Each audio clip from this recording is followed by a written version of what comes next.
Seattle looked beautiful from the 32nd floor. The city lights reflected off the rain-soaked streets below, turning the entire skyline into a sea of gold and silver. Most people would have looked out from Emily Carter's office window and thought she had everything. At 34, Emily was a senior marketing director at one of Seattle's fastest-growing technology companies. She managed multi-million-dollar campaigns, led teams across 3 states, and earned more money than she had ever imagined growing up. People admired her. Younger employees wanted to become her. Clients trusted her. Her LinkedIn profile looked like a success story. Her life looked perfect. But appearances had a way of hiding the truth. Emily glanced at the clock on her computer screen. 8:47 p.m. Most of the office lights had already gone dark. She was still working. Again. After finishing a presentation for a client in California, she finally shut down her laptop and rubbed her tired eyes. Her phone buzzed. A text message. Kayla. Emily didn't even need to open it to know what it said. She sighed and tapped the screen. Hey Emily, my credit card payment is due tomorrow. Could you help me out this one last time? I promise I'll pay you back.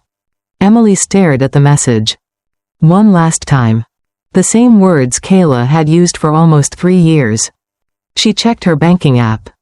Then quietly transferred the money. A few seconds later another message arrived. You're the best, love you.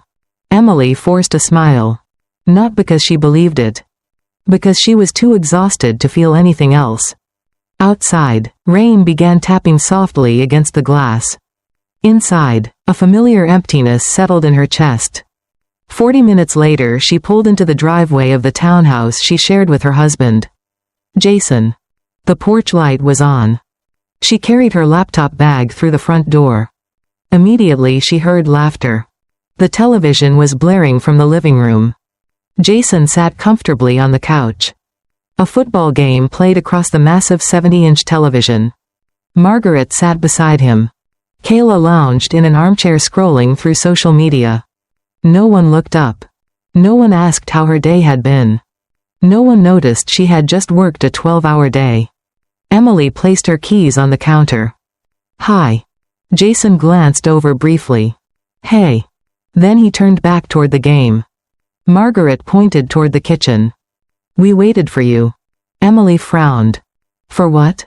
Dinner. Emily blinked. You haven't eaten yet? Margaret looked offended. We didn't want to cook when you were coming home. Of course. Emily looked at the clock. Almost 10 at night.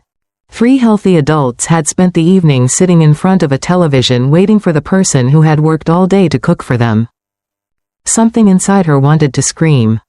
Instead she nodded. I'll make something. As she walked into the kitchen, she heard the commentators shouting from the television. Nobody offered to help. Nobody followed her. Nobody thanked her. An hour later the dishes were finally washed. The kitchen was clean. Kayla had already gone upstairs. Margaret had gone to bed. Jason remained on the couch. Emily sat beside him. For a moment she remembered why she had fallen in love with him. His smile. His kindness. The way he used to make her feel safe. Back then he would have been standing beside her washing dishes. Back then he would have asked how her meeting went. Back then he would have cared. Now he barely looked away from the television. Long day? She asked softly. Yeah. You've been home all afternoon. Jason shrugged. The new supervisor is driving me crazy. Emily nodded. She wanted to tell him about the campaign she had closed. The presentation that had gone well. The promotion rumors. The pressure. The stress. Instead she stayed quiet. Because lately every conversation somehow became about someone else's problems. Never hers. Jason suddenly spoke. Mom says the washing machine has been making weird noises. Emily looked at him. Okay. Maybe you can call someone tomorrow. Of course. Not we. You. Maybe you can. Emily swallowed the disappointment. Sure. Jason smiled. Thanks, babe. Then he turned back toward the television. That was the end of the conversation. A few minutes later Emily quietly went upstairs. The master bedroom was dark and silent. She changed into comfortable clothes and sat on the edge of the bed. Her eyes drifted toward an old storage box tucked inside the closet. She hadn't opened it in years. Something made her pull it out tonight. Inside were photographs, old birthday cards, movie tickets, and a flash drive. Curious, she plugged it into her laptop. A video opened. The screen flickered. Then suddenly she was standing in a completely different version of her life. 5 years earlier. Pike Place Market. A rainy spring afternoon. Jason stood in front of her, younger and nervous, holding a small ring box. People gathered around them. Emily watched her younger self laugh through tears. Then she heard Jason's voice. The voice she used to know. The voice she used to trust. No matter what happens. He smiled. I'll always stand beside you. The crowd cheered. Emily accepted the ring. Jason pulled her into his arms. The video ended. The room became quiet again. Emily stared at the frozen image on the screen. A younger version of herself looked so happy. So certain. So loved. A sad smile appeared on her face. No matter what happens, she whispered. The words felt strange now. Because life had happened. And somehow Jason was always standing beside everyone else. His mother. His sister. His friends. Everyone. Everyone except her. She closed the laptop. Outside, rain continued falling over Seattle. Inside the house, everyone else was asleep. Emily sat alone in the darkness. For the first time in a long while, she allowed herself to admit a painful truth. She was tired. Not physically. Not professionally. Emotionally. Tired of carrying everyone. Tired of fixing everything. Tired of pretending she was happy. Her phone suddenly lit up. The bright screen illuminated the room. Emily frowned. 2:03 a.m. Unknown number. Her heart skipped slightly. Who calls at 2 in the morning? The phone continued vibrating across the nightstand. Once. Twice. 3 times. Something felt wrong. Very wrong. Emily slowly reached for the phone. And answered. Hello? A shaky voice spoke on the other end. Emily? The moment she heard the woman's voice, every drop of blood seemed to drain from her face. Her fingers tightened around the phone. She sat straight up in bed. Fear rising inside her. Because she recognized the caller. And deep down, she already knew this call was about to change everything. Emily? The trembling voice on the phone belonged to Mrs. Henderson, the elderly woman who had lived next door to Linda Carter for nearly 20 years. Emily's stomach tightened instantly. Mrs. Henderson? What's wrong? There was a pause. A shaky breath. Then words that seemed to stop time itself. It's your mother. Emily felt her chest constrict. What happened? I found her outside about 30 minutes ago. She was lying near the garden. She couldn't speak properly. One side of her face looked. The older woman struggled to continue. The paramedics think it may be a stroke. For a moment, Emily couldn't breathe. The room spun. Her mother's face flashed through her mind. Her smile. Her laugh. The way she always answered every phone call with the same cheerful greeting. Sweetheart. The word echoed in Emily's ears. Which hospital? She asked. Oregon Health and Science University Hospital. Emily was already standing. Already moving. Already reaching for the light switch. Thank you for calling me. They took her in quickly. Mrs. Henderson said gently, the doctors said that was important. Emily swallowed hard. Thank you. After hanging up, she stood frozen in the middle of the bedroom. The silence felt unbearable. Then panic exploded through her body. She grabbed her phone. Her charger. Her purse. Her car keys. Anything she could find. Jason stirred beside her. What is it? He mumbled. My mom. The words cracked. She had a stroke. Jason sat up. What? I'm leaving for Portland. His sleepy expression slowly changed into concern. At least for a second. But Emily didn't wait for questions. She rushed downstairs. Her hands shook so badly she dropped her keys twice before picking them up. Portland was nearly 3 hours away. Every minute mattered. Every second mattered. The doctors always said the same thing with strokes. Time is brain. Time is life. She opened her banking app while pulling a travel bag from the closet. The balance stared back at her. Enough. Enough for hospital bills. Enough for emergencies.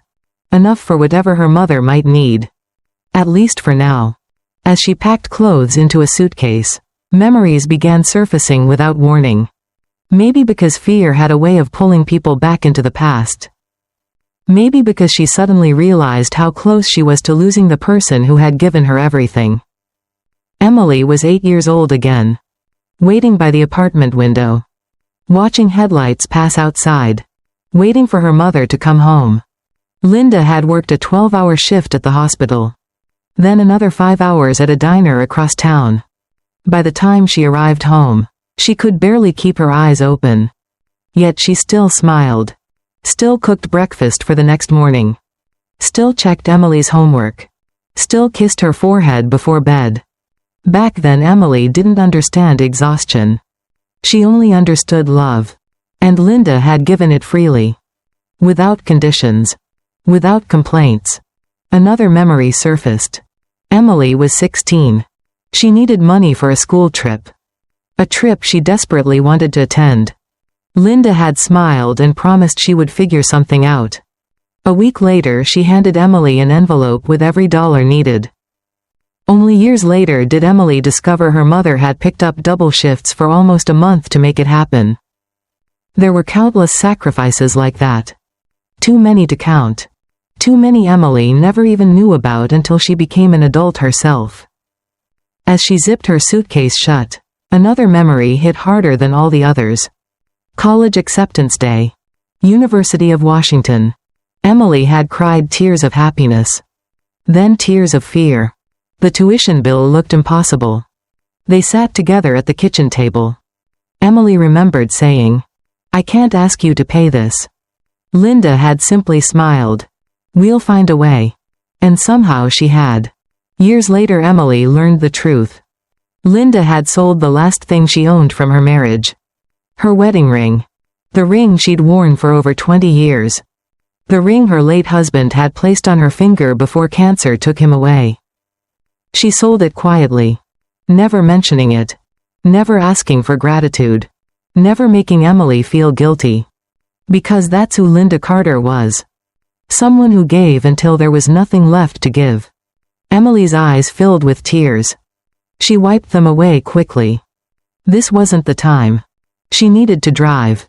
She needed to get to Portland. She needed her mother to survive. Her phone buzzed. A message from the hospital. Patient admitted. Under evaluation. No further details. Emily grabbed her suitcase. As she headed toward the front door, she remembered another conversation from years ago. She had just received her first major promotion. The kind of promotion that changed careers. Emily had taken Linda out for dinner to celebrate. At the end of the meal she had said, "Mom, I owe everything to you." Linda laughed. The same warm laugh Emily had loved since childhood. Then she reached across the table and squeezed her daughter's hand. "You don't owe me anything." Emily could still hear the words perfectly. Just build a life you can be proud of. The memory nearly broke her. Because no matter how successful she became, no matter how much money she earned, no matter how many promotions she received, nothing mattered if she lost her mother. She hurried toward the front door. Her heart pounding. Her suitcase rolling behind her. She reached for the handle. And suddenly stopped. Someone was standing in front of the door. Margaret Miller. Her arms crossed. Her expression cold. Fully awake. As if she'd been waiting. Emily stared at her. Confused. Margaret? The older woman didn't move. Didn't step aside. Didn't ask about Linda. Instead she looked at the suitcase. Then at Emily. And said something that made Emily's blood run cold. Before you leave, we need to talk about how much money you're planning to spend." The house fell silent. And for the first time that night, Emily felt something even stronger than fear. Anger. For a few seconds, Emily simply stared at Margaret. The words felt unreal. As if she had heard them incorrectly. As if her exhausted mind was somehow misunderstanding the situation. Her mother was in a hospital emergency room. Doctors were fighting to save her life. And Margaret's first concern was money. "Excuse me?" Emily asked quietly. Margaret folded her arms tighter. "Your mother has Medicare, doesn't she?" Emily blinked. "What does that have to do with anything?" "It has everything to do with it." The older woman nodded toward Emily's purse.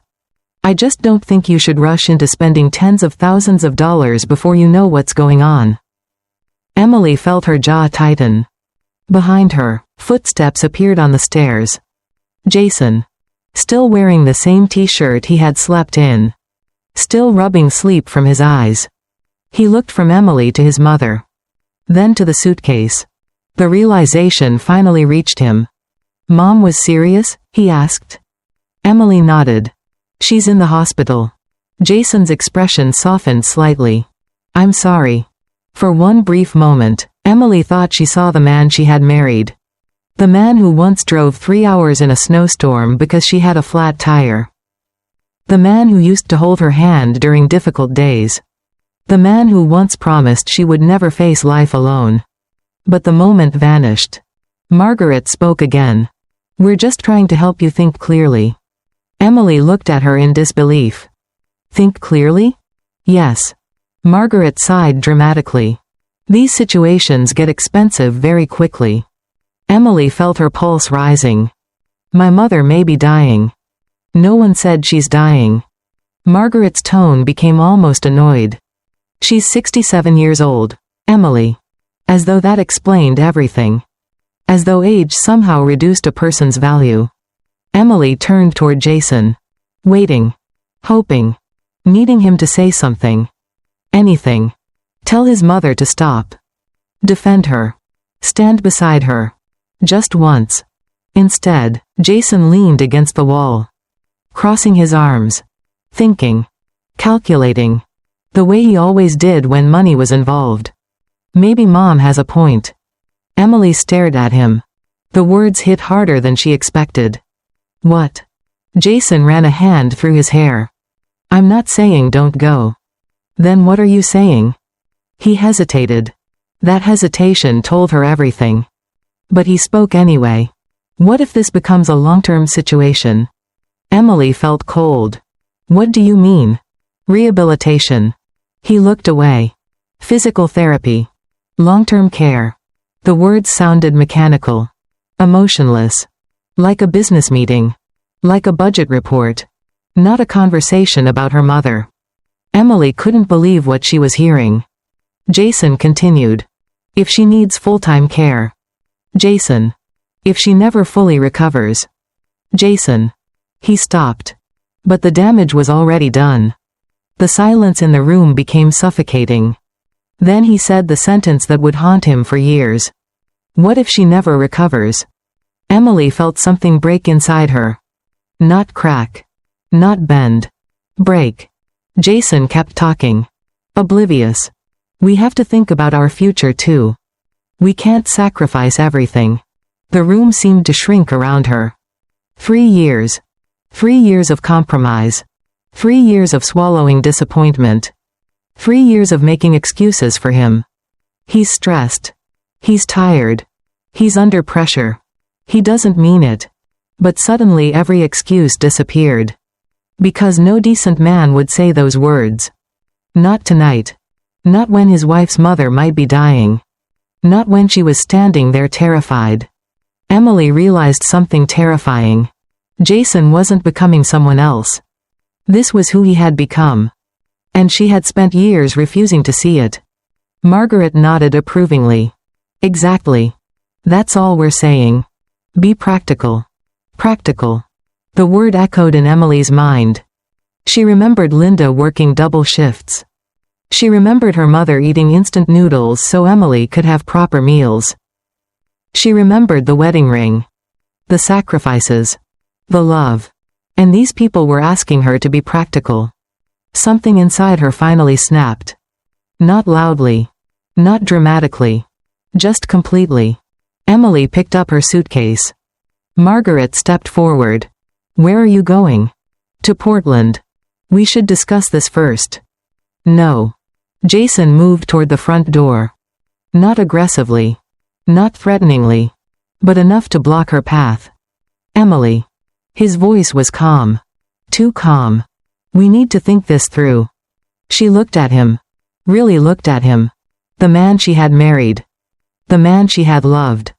The man she barely recognized anymore. Suddenly dozens of memories rushed through her mind. The unpaid emotional labor. The endless financial support. The birthdays forgotten. The sacrifices unnoticed. The nights she cried alone in the bathroom. The countless times he chose his mother over his wife. This wasn't about tonight. Tonight was simply the moment she stopped pretending. Jason took another step closer. Please. Just calm down. Emily laughed. A short, hollow laugh. The kind that comes right before tears. Jason frowned. What? You think I'm upset because of tonight? She shook her head slowly. I'm upset because I spent years believing you'd stand beside me. The words landed heavily. Jason opened his mouth. But nothing came out. Emily set her suitcase down. Walked to the dining table. Opened a drawer. And pulled out a large envelope. Jason frowned. Margaret looked confused. Emily removed a stack of papers. Placed them carefully on the table. The room went silent. Jason stared. Then his face drained of color. Because he recognized them immediately. Divorce papers. Margaret gasped. What is that? Neither of them answered. Jason looked up at Emily. His eyes wide. You filed? No. Her voice was calm. Terrifyingly calm. I prepared them. Months ago. During one of the many nights she had sat alone wondering whether her marriage could still be saved. She had never filed them. Because part of her still believed Jason would change. Part of her still believed he would choose her. Tonight that hope died. Jason stared at the papers as though they were a foreign language. You were thinking about divorce? Emily nodded. For a moment, genuine fear appeared on his face. The first real emotion she had seen from him all night. Emily. She interrupted him. Husbands can be replaced. The room froze. Margaret's eyes widened. Jason stopped breathing. Emily's voice trembled. But only slightly. My mother cannot. Silence. Absolute silence. No one moved. No one spoke. Emily picked up a pen. Signed her name. One clean stroke. Then placed the papers in front of Jason. He looked down at them. Unable to process what had just happened. Unable to believe the woman who always forgave him had finally reached her limit. Emily grabbed her suitcase. Picked up her purse. And walked toward the door. This time no one stopped her. Because something had changed. Something permanent. At the threshold, she paused. Not because she was uncertain. Because she was grieving. Grieving the marriage she thought she had. Grieving the man Jason used to be. Grieving the future she once imagined. Then she opened the door. Cold Seattle air rushed inside. Emily stepped into the darkness. And walked away. Behind her, the house remained silent. Jason stood frozen beside the dining table. The divorce papers still lying in front of him. For years he had believed Emily would never leave. She loved him too much. She tolerated too much. Forgave too much. Stayed too long. But now, for the very first time since their wedding day, a terrifying thought entered his mind. What if she was really gone? What if this time she didn't come back? And as the front door closed behind her, Jason felt something he hadn't felt in years. Fear. Not fear of losing money. Not fear of losing comfort. Not fear of disappointing his mother. Fear of losing Emily forever. The drive from Seattle to Portland felt endless. Rain followed Emily for most of the journey, streaking across the windshield as headlights cut through the darkness. Her hands remained clenched around the steering wheel the entire way. She had called the hospital twice. Both times the answer had been the same. Your mother is still being evaluated. Nothing more. Nothing less. Every mile felt heavier than the last. By the time she finally pulled into the parking garage of Oregon Health and Science University Hospital, dawn was beginning to break over Portland. The sky was gray. Cold. Uncertain. Just like she felt. Emily barely remembered locking her car. She ran through the automatic doors and straight to the reception desk. "My mother," she said breathlessly. "Linda Carter." The nurse typed quickly. Then looked up. "They've taken her into surgery." Emily's stomach dropped. "Surgery?" The nurse nodded. "The doctors found a clot. They're performing an emergency thrombectomy." Emily swallowed hard. "Is she going to be okay?" The nurse offered the kind smile medical professionals reserve for frightened family members. "We're doing everything we can." Everything we can. Emily hated that phrase.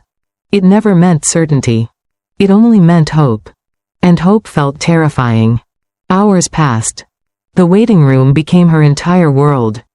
Coffee cups accumulated beside her chair. Doctors walked by. Families cried. Machines beeped in distant hallways. Life and death played out behind closed doors. And all Emily could do was wait.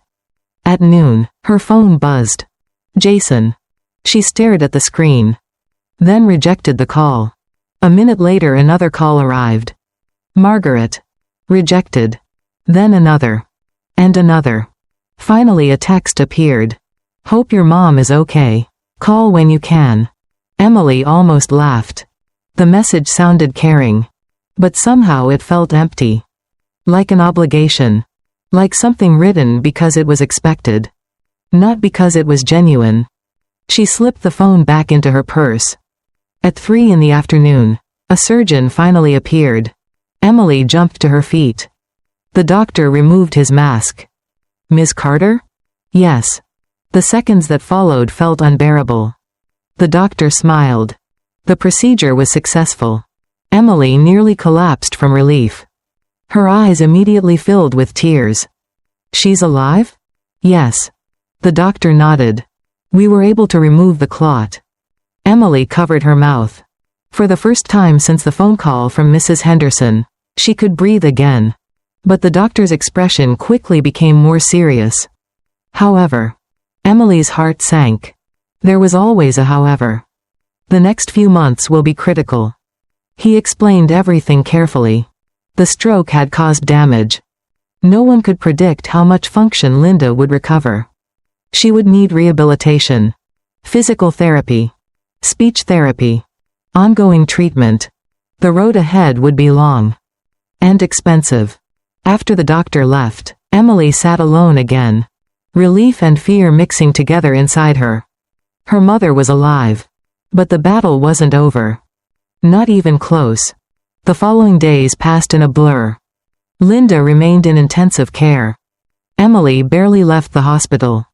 She worked remotely from waiting rooms and cafeteria tables. She attended virtual meetings using earbuds. Answered emails. Reviewed marketing proposals. And every chance she got, she sat beside her mother's bed. Sometimes Linda slept. Sometimes she opened her eyes briefly. Sometimes she simply stared at the ceiling. Recovery came in tiny steps. Tiny victories. A squeezed hand. A blink of recognition. A whispered word. Then reality arrived in the form of paperwork.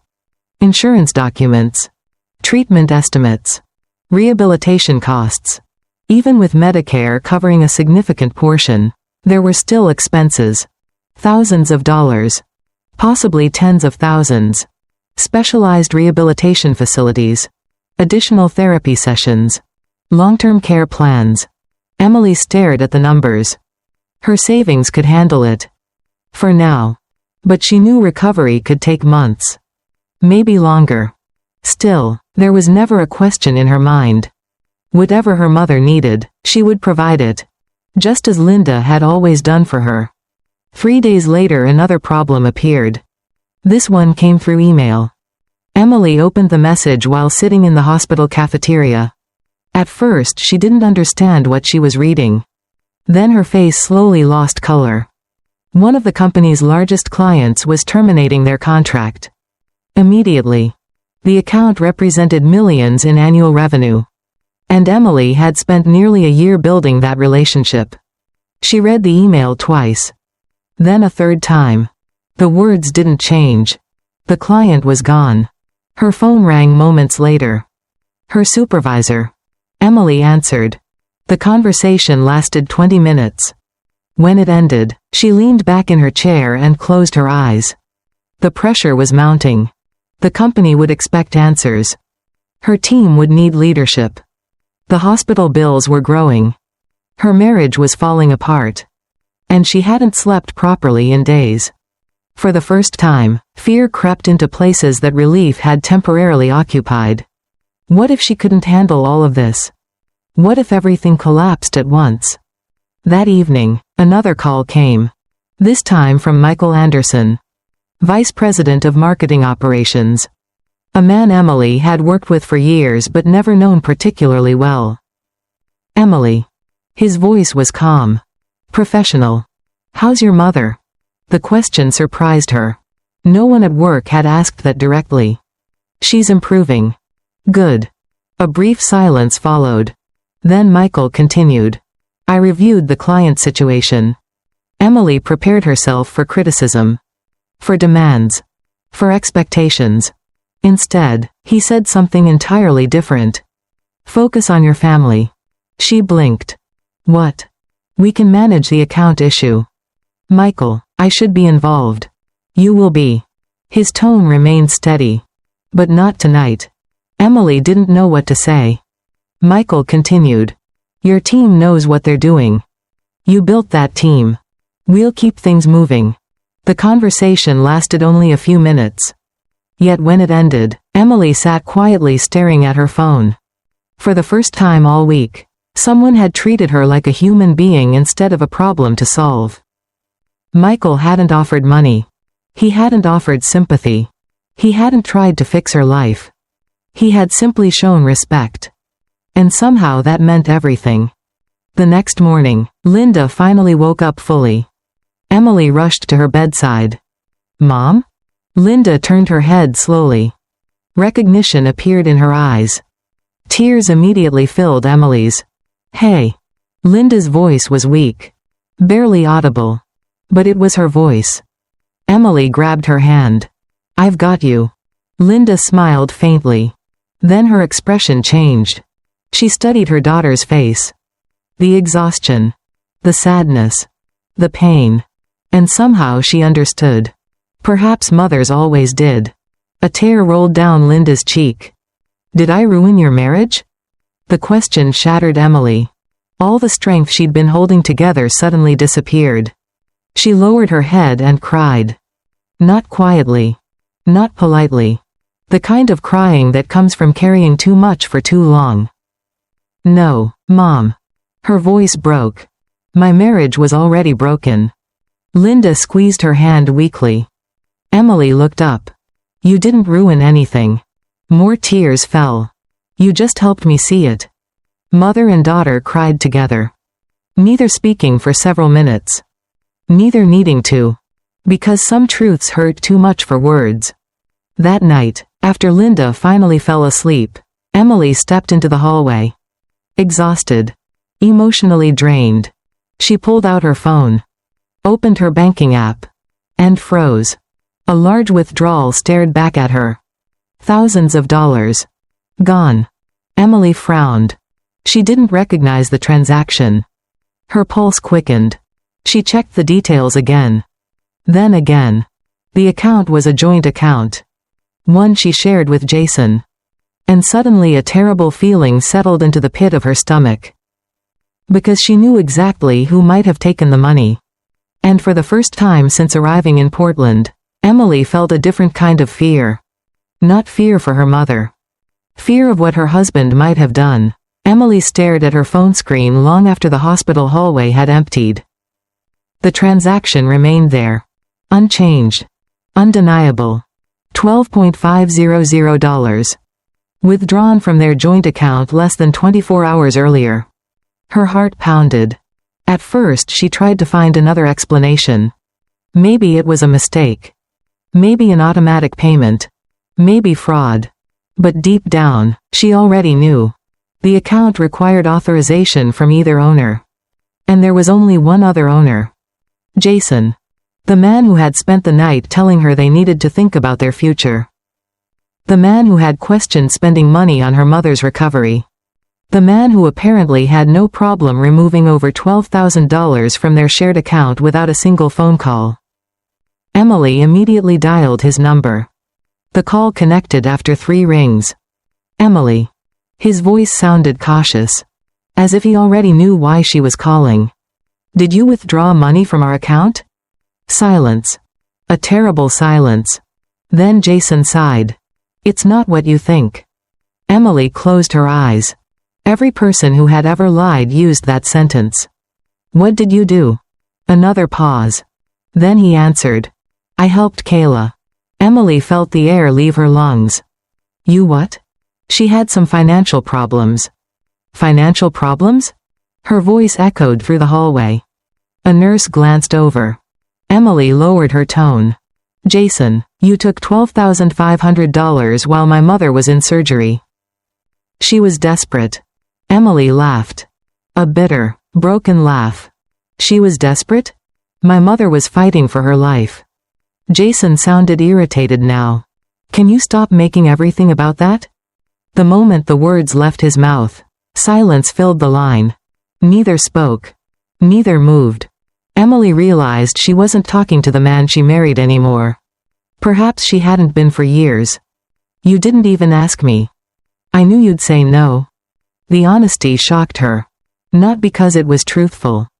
Because it revealed how little he respected her. He hadn't forgotten to ask. He had chosen not to ask. Emily ended the call. Without another word. Without another argument. Because suddenly she felt exhausted. Completely exhausted. The next morning, she called the one person she trusted more than anyone outside her family. Sarah Mitchell. Her best friend for nearly 15 years. A family attorney. And the woman who had spent the last 3 years warning Emily that something was wrong. Sarah arrived in Portland the following afternoon. The moment she walked into the hospital waiting room, Emily nearly burst into tears. Sarah pulled her into a hug. A real hug. The kind that tells you you're no longer carrying everything alone. You look awful, Sarah said softly. Emily laughed. Thanks. You know what I mean. I do. The two women sat together for hours.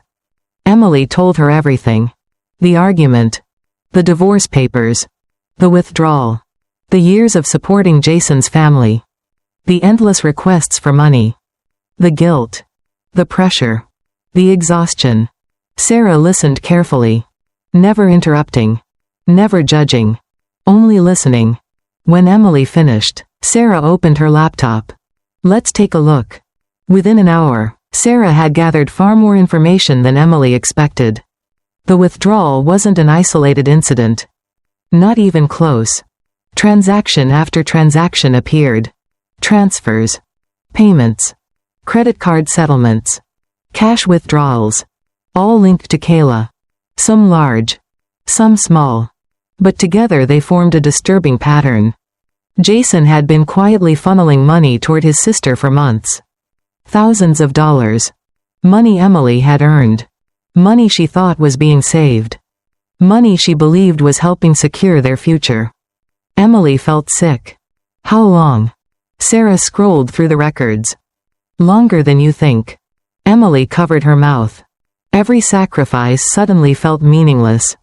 Every overtime shift. Every late night. Every stressful project. She had worked harder because she believed she was building a life with Jason. Instead, she had been financing someone else's irresponsibility. Sarah looked up. This isn't normal. Emily nodded slowly. I know. No. Sarah leaned forward. I mean legally, financially, emotionally. The seriousness in her voice made Emily nervous. Before she could respond, her phone buzzed. A notification from social media. Then another. Then another. Emily frowned. She opened one of them. A mutual friend had tagged her in a discussion thread. The comments made her stomach twist. Marriage is about sacrifice. I can't believe she left her husband during a family crisis. Poor Jason. She's choosing her mother over her marriage. Emily stared at the screen. Comment after comment. Opinion after opinion. People who knew nothing. People who had heard one side. People who had already decided she was the villain. Another message arrived. This time from a former friend. Maybe you should try counseling before giving up. Giving up. Emily felt her chest tighten. Was she giving up? Had she acted too quickly? Should she have stayed? Should she have fought harder? For the first time since leaving Seattle, doubt entered her mind. Maybe everyone else was right. Maybe marriage required sacrifice. Maybe she was selfish. Maybe. No. Sarah's voice cut through her thoughts. Emily looked up. Sarah had apparently been watching her face. Let me guess. Emily handed over the phone. Sarah read the comments. Her expression hardened. Then she placed the phone face down on the table. Don't do that. Do what? Let strangers tell you what happened in your own marriage. Emily looked away. They think I abandoned him. Sarah laughed. A short, humorless laugh. Jason wasn't abandoned. The words landed heavily. He had a wife who supported him financially. He had a wife who paid bills. He had a wife who carried responsibilities he should have shared. Sarah leaned forward. He abandoned that marriage long before you left. Emily felt tears filling her eyes. Because part of her knew Sarah was right. But accepting it still hurt. Sarah held her gaze. Then delivered words Emily would never forget. You didn't abandon a marriage. Emily blinked. Sarah's voice remained steady. You escaped financial abuse. The sentence seemed to stop time. Financial abuse. Emily had heard the term before. In seminars. Articles. Legal discussions. But never connected it to herself. Not until now. Sarah continued. He used your income without transparency. He made financial decisions without your consent. He manipulated you with guilt. He prioritized his family's dependence over your well-being. Emily sat frozen. Every example fit. Every single one. For years she had called it compromise. Support. Helping family. Love. Now she wondered if she had simply been afraid to see the truth. The waiting room fell silent. Sarah looked back at her laptop. Something on the screen suddenly caught her attention. Her expression changed. First confusion. Then concern. Then disbelief. Emily noticed immediately. What? Sarah didn't answer. Instead, she clicked through several transaction records. Her face growing more serious with each one. Sarah? The attorney slowly turned the laptop toward her. I think we have another problem. Emily felt a chill run through her body. What kind of problem? Sarah pointed to a series of documents. Bank records. Loan statements. Credit reports. Then she looked directly into Emily's eyes. And what she said next made the missing $12,000 seem insignificant. Emily. I don't think Kayla's debt is nearly as small as Jason claimed. The blood drained from Emily's face. Because the numbers on Sarah's screen were far larger than anything she had imagined. For the first time in years, the house felt empty. Not quiet. Empty. Jason stood alone in the living room staring at the couch where Emily used to sit every evening after work. The television was off. The silence was unbearable. 3 weeks had passed since Emily left Seattle. 3 weeks since she walked out carrying a suitcase and a broken heart. 3 weeks since she placed the divorce papers on the dining room table. At first, Jason convinced himself she would come back. She always came back. After arguments. After disappointments. After all the times he failed her, Emily always found a way to forgive. But this time was different. The divorce paperwork had become real. Lawyers were involved. Court filings had begun. And every passing day made it harder to deny the truth. His marriage was ending. Because of him. Jason rubbed his face as another email notification appeared on his phone. This one came from Emily's attorney, Sarah Mitchell. Attached were legal documents outlining property ownership and financial records. Jason opened them reluctantly. Then immediately felt sick. Page after page listed purchases. Furniture. Appliances. Electronics. The dining room table. The sectional sofa. The washer and dryer. The large television mounted on the wall. Even the expensive coffee machine Margaret loved using every morning. Almost everything had been purchased by Emily. Using her personal account. Using her income. Using money she earned while carrying the household.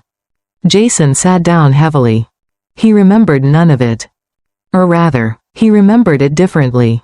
He had simply assumed those things appeared because they were married. Because Emily always handled it. Because Emily always figured things out. Because Emily always paid. A week later, movers arrived. Everything happened legally. Everything happened according to court procedures. An inventory was checked. Documentation was verified. Receipts were reviewed. No arguments mattered. Facts mattered. Ownership mattered. And the facts were painfully clear. Margaret watched in disbelief as workers carefully removed furniture. "You're taking the sofa?" One of the movers glanced at the paperwork. "Yes, ma'am." "What about the television?" "Yes, ma'am." Margaret looked horrified. "The dining set too?" "Yes, ma'am." She immediately called Jason. "You need to get home right now." By the time he arrived, half the living room was already empty. Jason stood frozen. Not because he thought Emily was being cruel. Because for the first time he realized how much she had actually provided. Every missing item represented a forgotten sacrifice. A bill she paid. A purchase she handled. A burden she carried. And he had barely noticed. As the final truck pulled away, the house felt strangely unfamiliar. The luxury and comfort they once enjoyed had not been created by magic. It had been created by Emily. And now Emily was gone. That evening, Margaret sat in the kitchen fuming. "This is ridiculous." Jason said nothing. "She's trying to punish us." Still nothing. "Can you believe this?" Jason slowly looked around the room. For once, he couldn't agree. Because something inside him was beginning to shift. Something uncomfortable. Something honest. That night, while searching through a closet for old financial documents, Jason found a storage box tucked behind several shelves. Dust covered the lid. He almost ignored it. Almost. Instead, he carried it downstairs, opened it, and found his entire marriage waiting inside. The first thing he pulled out was a folder. Inside were utility bills, electricity, internet, water, insurance. Year after year. Most of them paid from Emily's accounts. His chest tightened. Then he found another folder. Medical bills from when Margaret had needed surgery 2 years earlier. Emily had paid most of those too. Jason stared at the paperwork. He remembered thanking her. Briefly. Then moving on with his life. Another envelope contained receipts. Christmas gifts. Birthday gifts. Household repairs. School supplies Emily had bought for one of Kayla's children years ago. Page after page. Expense after expense. Sacrifice after sacrifice. The deeper he looked, the worse he felt. Then he found something unexpected. A collection of handwritten notes. Small pieces of paper. Sticky notes. Reminder cards. Most seemed insignificant. Until he started reading them. One note attached to a hospital bill said, "Paid this today, Mom shouldn't have to worry about recovery." Another note attached to a repair invoice read, "Jason has enough stress at work. I'll handle it." Another, Kayla sounded embarrassed, asking for help. Don't mention it. Jason stopped breathing for a moment. The notes weren't written for anyone else. They were private reminders. Thoughts Emily never intended others to see. And yet every one of them revealed the same thing. She genuinely cared. Not just about him. About all of them. Even when they didn't deserve it. Even when they took advantage of her. Even when they never said thank you. Jason continued searching through the box. Then found an old photograph. Their honeymoon. Both smiling. Both happy. Both young. He remembered that version of himself. The man who promised to protect her. The man who wanted to build a future with her. What happened to him? The question haunted him. Because the answer was ugly. Nothing happened suddenly. There was no single moment. No dramatic turning point. He had simply allowed things to happen. Allowed his mother to interfere. Allowed Kayla's dependency. Allowed Emily to carry more and more weight. Allowed himself to become comfortable. Comfortable people often stop paying attention. And Jason had stopped paying attention years ago. A tear landed on the photograph. Then another. He quickly wiped his eyes. But more followed. Soon he was crying openly. Alone. In an almost empty house. For the first time, he truly understood what he had lost. Not a paycheck. Not convenience. Not financial security. A partner. A woman who loved him enough to carry burdens he should have shared. And now she was gone. The realization hurt more than he expected. Far more. His phone suddenly buzzed. Jason looked down. Kayla. Of course. He almost ignored the call. Almost. But eventually he answered. Hey. His sister sounded nervous. Which was unusual. Kayla was rarely nervous. Jason? What is it? A pause. Then an awkward laugh. I've got a little situation. Jason closed his eyes. Immediately exhausted. What kind of situation? Another pause. Longer this time. A money situation. Jason felt a cold sensation crawl up his spine. Something about her tone felt wrong. Very wrong. How much money are we talking about? Kayla didn't answer immediately. And somehow that silence was more frightening than any number she could have said. Because for the first time, Jason realized he might not know the full truth about his sister. And deep down, he feared the truth was far worse than anyone imagined. Jason didn't sleep that night. After hanging up with Kayla, he sat alone at the kitchen table long after midnight, staring at the nearly empty living room. The house felt different now. Smaller. Colder. Every missing piece of furniture reminded him of Emily. Every quiet corner reminded him of mistakes he couldn't undo. But none of that prepared him for what came next. The following morning, Kayla arrived unexpectedly. Her eyes were hidden behind oversized sunglasses despite the cloudy Seattle weather. Her hands trembled slightly as she walked into the kitchen. Margaret immediately noticed. What happened to you? Kayla forced a laugh. Nothing. Jason wasn't buying it. Sit down. His tone left little room for argument. Reluctantly, she sat. Jason placed a folder on the table. The debt reports Sarah had uncovered. The numbers still made him sick. Tell us the truth. Kayla's face immediately paled. Margaret looked confused. What truth? Jason turned toward his mother. She owes money. Margaret waved dismissively. Everyone owes money. No, Mom. His voice hardened. Not like this. He slid the papers toward Kayla. For several seconds, nobody spoke. Then Margaret picked up the documents. Her eyes widened. Credit card balances. Personal loans. Payday lenders. Online lenders. Collection notices. Past due accounts. More and more pages. The total amount sat at the bottom. $83.417. Margaret nearly dropped the papers. What is this? Kayla burst into tears. It got out of control. Jason felt anger rising inside him. How? I don't know. That's not an answer. I was going to pay it back. With what? Kayla couldn't answer. Because there was no answer.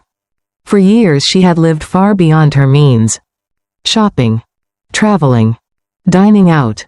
Pretending to have a lifestyle she couldn't afford. Every time a bill became difficult, she borrowed more. Every time a lender approved another loan, she convinced herself she would fix everything later. Later had finally arrived. And later was a disaster. Margaret looked horrified. You borrowed $80,000? Kayla looked down. It's more now. The room went silent. Even Jason stopped breathing. More? Kayla nodded weakly. There are some accounts that aren't included yet. Jason stood up so quickly his chair nearly tipped over. For the first time in years, he felt genuine rage. Not at Emily. Not at the divorce. At himself. Because he had spent months secretly helping Kayla. Using money Emily earned. Believing he was solving a temporary problem. Instead, he had been feeding a disaster. One that had now swallowed everyone. Over the next several weeks, everything began unraveling. The phone never stopped ringing. Collection agencies called daily. Sometimes hourly. Letters arrived constantly. Some demanded payment. Others threatened legal action. Jason blocked numbers. New ones appeared. Margaret stopped answering the phone entirely. Neighbors began noticing. Embarrassing conversations followed. Whispers. Questions. Judgment. The Miller family had always cared about appearances. Now appearances were collapsing. Then came the day Kayla disappeared. Jason returned home from work to find her room empty. Clothes gone. Laptop gone. Suitcases gone. A short note sat on the bed. I need time to figure things out. I'm sorry. That was all. No explanation. No address. No plan. Nothing. Margaret cried for hours. Jason drove around Seattle searching for her. Calling. Texting. Begging for a response. Nothing. Kayla had vanished. Leaving her family behind to deal with the consequences. The stress began eating away at everyone. Especially Jason. At work, he couldn't focus. His mind constantly wandered. Collection calls interrupted meetings. Legal notices arrived in the mail. His performance declined. At first, his manager was understanding. Then came warnings. Formal meetings. Performance reviews. Opportunities to improve. Jason promised he would do better. But every week brought another crisis.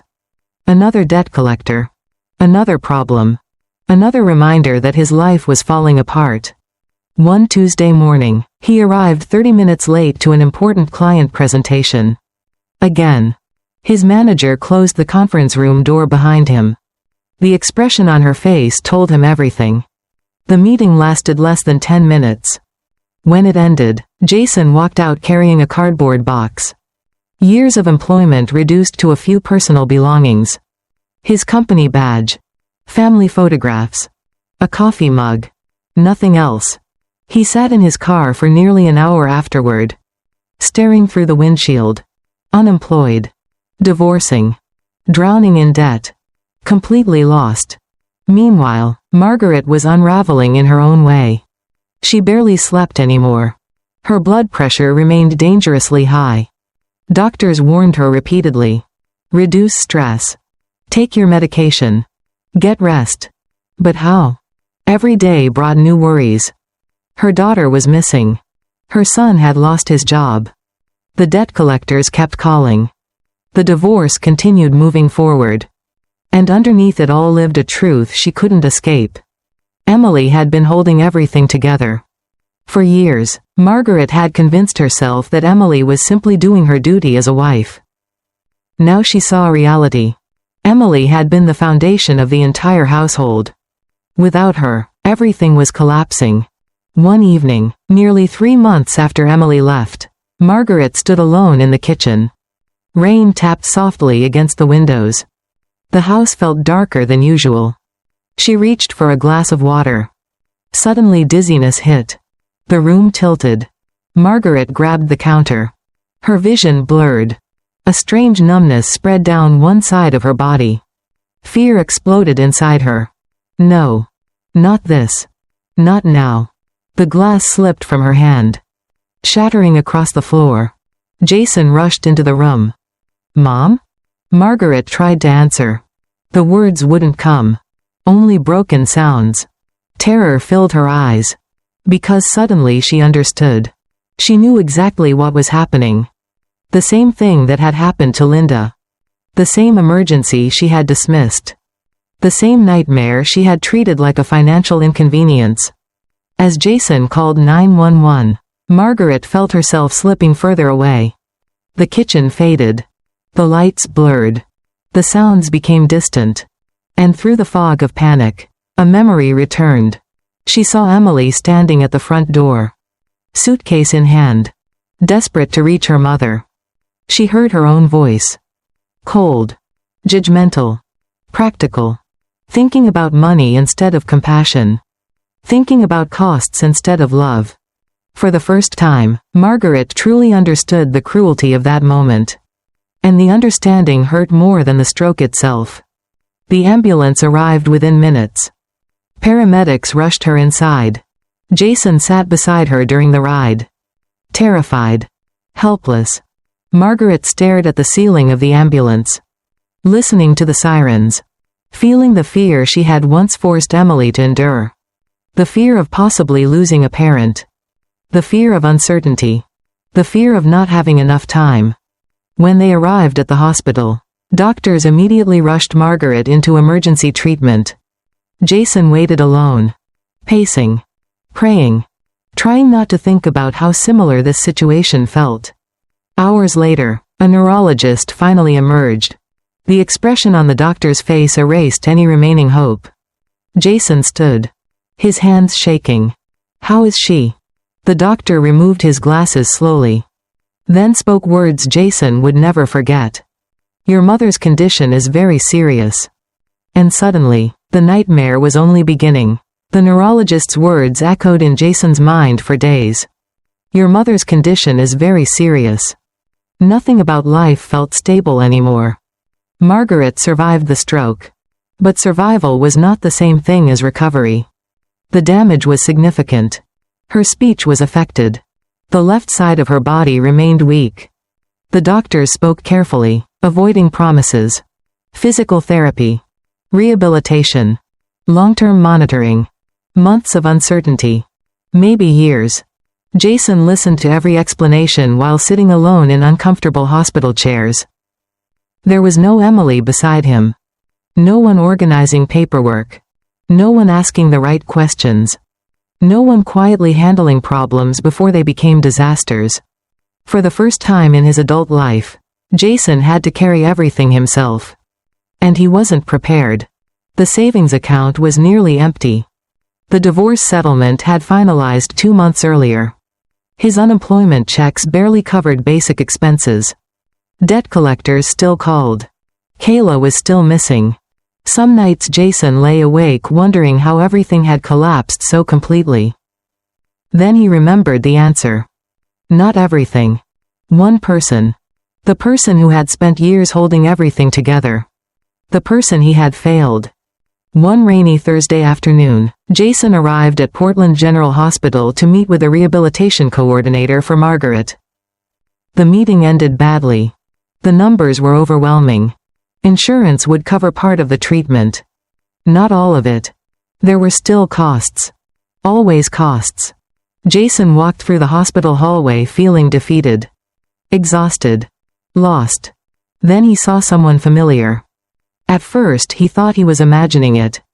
Because the woman walking down the corridor looked different. Healthier. Stronger. Lighter somehow. Then she turned. And Jason's heart stopped. Emily. For a moment, neither moved. Neither spoke. Months had passed since the divorce became official. Months since he had last seen her. And yet seeing her now felt like reopening an old wound. She looked beautiful. Not because of her clothes. Not because of makeup. Because she looked at peace. The constant tension that used to live behind her eyes was gone. The exhaustion was gone. The sadness was gone. Jason noticed something else. She was smiling. Genuinely smiling. Not the tired smile he remembered. A real one. Then he saw Linda. Emily's mother sat in a wheelchair near the rehabilitation gym. The difference was astonishing. Months earlier Linda had barely survived. Now she looked healthier. Stronger. Her face carried color again. She was talking with a therapist. Laughing. Actually laughing. Jason felt a painful knot form in his chest. Emily had done it. She had saved her mother. A therapist approached Linda. Ready to practice walking again? Linda grinned. I'll try. Emily immediately moved toward her, supporting her arm gently, patiently, lovingly, the same way she used to support everyone. Only now she was supporting someone who truly appreciated it. Jason watched from a distance, unable to look away. Then another figure appeared. A tall man in a navy suit carrying coffee cups. Jason recognized him immediately. Michael Anderson, Vice President of Marketing. Emily's former superior. Or perhaps not former anymore. Michael handed a coffee to Emily. She thanked him. Nothing romantic. Nothing dramatic. Just respect. Simple respect. A few minutes later, Linda's wheelchair rolled slightly away from the wall. Without hesitation, Michael stepped forward and adjusted it. Then helped position her safely. The gesture took less than 10 seconds. No speech. No performance. No expectation of praise. Just kindness. And somehow that hurt Jason more than anything else. Because years earlier, he had been that man. Or at least he thought he had been. Now another person was showing Emily the consideration she deserved. The consideration he stopped giving long ago. Emily looked at Michael and smiled. A small smile. But one filled with trust. Jason lowered his eyes. For the first time, he fully understood something. Love wasn't grand promises. It wasn't engagement speeches. It wasn't saying the right things. It was showing up. Day after day. In small moments. And he had stopped showing up years ago. Before he could talk himself out of it, Jason walked toward them. Emily noticed him first. The smile faded slightly. Not from anger. Just caution.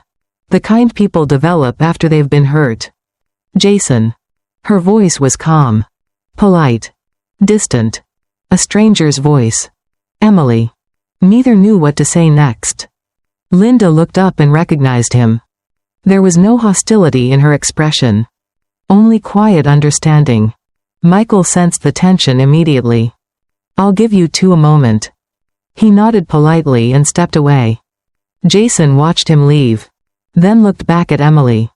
Suddenly every prepared sentence disappeared. Every explanation sounded pathetic. Every excuse sounded ridiculous. So he told the truth. The actual truth. I'm sorry. Emily said nothing. Jason swallowed hard. My mother. My job. Kayla. His voice cracked. Everything fell apart. Still Emily remained silent. Not cold. Just listening. Jason continued. I kept thinking things would get better. They didn't. Tears formed in his eyes. He didn't care. Not anymore. I was wrong. Emily looked at him for a long moment. Then nodded once. I know. The simplicity of the answer devastated him. Because she wasn't arguing. Wasn't blaming. Wasn't trying to prove anything. She had already accepted the truth. Jason felt desperation rising. The kind that comes when someone realizes they are standing before the last door that might ever open. Without thinking, he dropped to one knee. Emily's eyes widened. People nearby stopped walking. But Jason didn't care. Pride had already cost him everything. Please. His voice broke completely. Please help me. The words poured out. I don't know what to do. My mom needs treatment. I lost my job. Kayla is gone. His shoulders trembled. I'll do anything. Then came the final confession. The one he should have made years ago. I want another chance. Silence. Heavy silence. Emily looked down at him. Not with satisfaction. Not with revenge. Not with hatred. Simply with sadness. The sadness of someone remembering a life that no longer existed. Jason waited. Praying. Hoping. Begging silently. Finally Emily spoke. Her voice remained gentle. Almost kind. When my mother needed me. She paused. Jason already knew where this was going. You asked me to choose. The words hit like a physical blow. Emily continued. Today, life is asking you to choose. Jason lowered his head. Because there was nothing to argue with. Nothing to defend. Nothing to explain. For years Emily had carried responsibilities that were never hers alone. Now life had handed those responsibilities back to him. Where they belonged. Emily didn't lecture him. Didn't humiliate him. Didn't remind him of every mistake. She simply stepped past him. The conversation was over. The marriage was over. The chapter was over. And there was nothing left to save. A few minutes later, Emily wheeled Linda outside. The afternoon sun broke through the clouds. Golden light spread across the hospital courtyard. For a moment, everything felt peaceful. Linda reached for her daughter's hand. Emily squeezed it gently. The older woman smiled. You spent years taking care of everyone else. Emily looked down. Emotion filled her chest. Years of sacrifice. Years of guilt.